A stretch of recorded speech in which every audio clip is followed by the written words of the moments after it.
All right, Galagos 4, 3, and 4 boss stages, starting with 3. As you can see, all of my units have all their energy. I soloed up until this point, and I couldn't solo the boss, and so I'm bringing in my Shushu and a couple throwaway units. Water Amazon, I don't really care if I waste her energy. Same thing with Konamiya. Strategy here is to make sure that your team is on auto, and you have the right soling skill on auto. During the cutscene, if your units are on auto, you can spam your skills and your units will also attack during the cutscene. You can actually even move a little bit during the cutscene. So pay attention to what my Orbia is doing during the cutscene, and you can see that she's actively using skills. I am swapping back and forth between Water Staff and Dark Staff. Dark Staff really just want to get the Drain and Unrecoverable. Sometimes I'll use Dark Staff S1 for additional lifesteal, but then I usually switch back to Water Staff because Water Staff will do more damage. As you can see here, my Orbia there in the top left corner is still using her skills during the cutscene because I'm spamming the skills on the summoner and my Shushu invincibility and heal during the cutscene. So that certainly helps to manage those cutscenes quite a bit.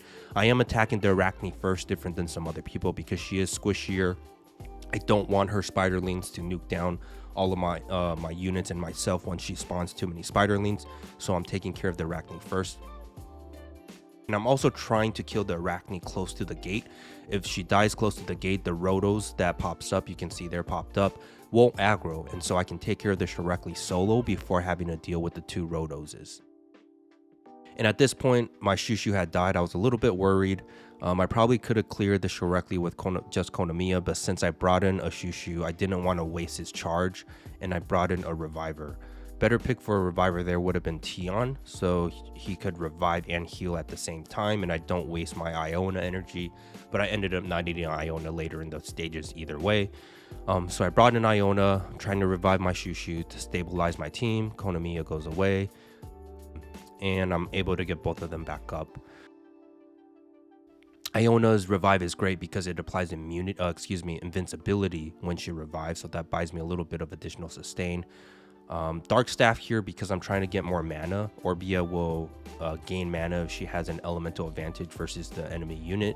And then I go back to Water Staff for additional more damage. I think it bugged out there a little bit with the animation. He wasn't taking any damage, but that didn't really matter too much. At this point, when it's just you and Shrekly, you're just fighting him like you would normally in special expeditions. You're trying to dodge his attacks, make sure he doesn't heal, and nuke him down whenever you get a chance. And so he's at 24% here, and I think I'm about to take care of it. Switch to Wind Staff to pop the Endure, and that took care of the Shrekly. Now it's just 2 of the Rotos left.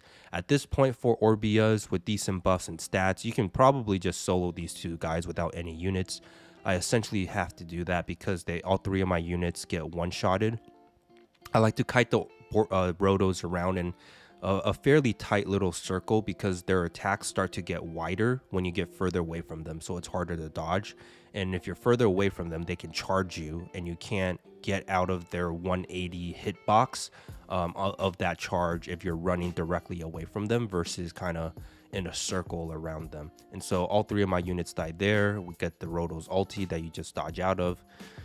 Their attacks are fairly predictable and slow, so it's really not too much of an issue. You just kind of keep going around in a circle around them. And I got a lucky freeze there.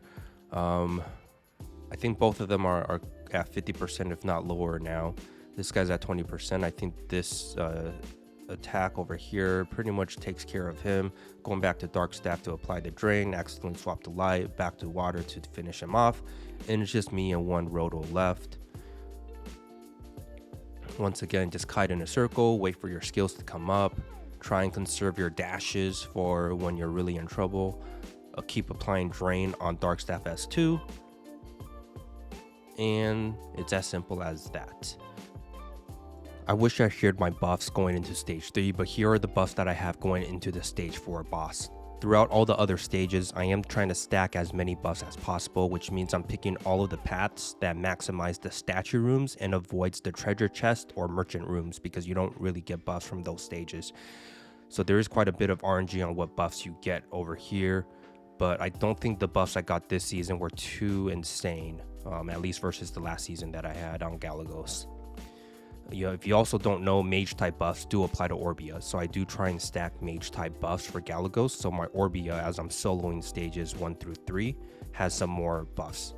Okay, stage 4 boss, I'm bringing out the heavy hitters here, Chloe, Shushu, Argan. The strategy here is fairly similar. Keep my units on auto, have the right soul link, spam my skills and the unit skills during the cutscene just to keep myself alive. And this is going to be incredibly easy because I'm just going to Chloe cheese this. I'm going to stay on Dark Staff the entire time, target the Shoreklis because that gives me more mana regeneration with the attribute advantage, so I can Chloe invincibility even more. I unfortunately got the cutscene right away, but because my units were on auto, I did pop the invincibility and my units didn't die right away. So I'm just going to nuke down one Shorekli at a time and continue spamming my Chloe invincibility. I'm not dodging, I'm not cooldown swapping, I'm not doing anything fancy at all.